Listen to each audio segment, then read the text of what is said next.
NPM1 mutations are historically associated with a favorable prognosis in the frontline setting, but there are nuances to that, as I mentioned in the presentation.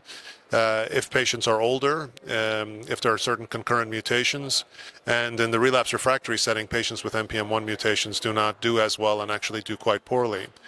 And therefore, I think there is a high unmet need for NPM1 targeted therapy to help improve the outcome of these patients.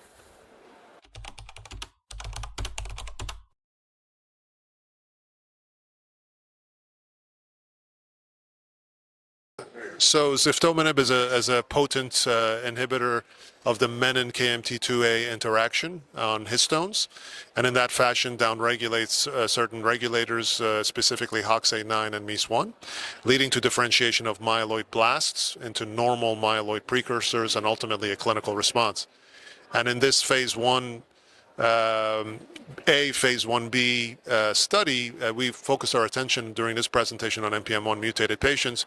We found that the treatment was well tolerated in relapse refractory patients and led to an overall response rate of 45% and a complete remission rate of 35%. Analysis is ongoing and a phase 2 study is currently underway, so we will find out more over time.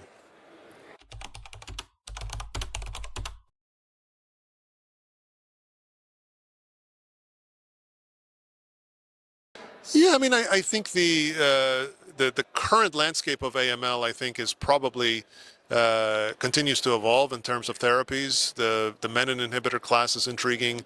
The CD47 SIRP1 alpha targeting agents are intriguing. And, you know, I think there was also some recent presentation on resistance to menin inhibitors at this Congress that I found to be very interesting and intriguing. So I think it was a good Congress, and we've had some very recent developments at this Congress and also other meetings globally.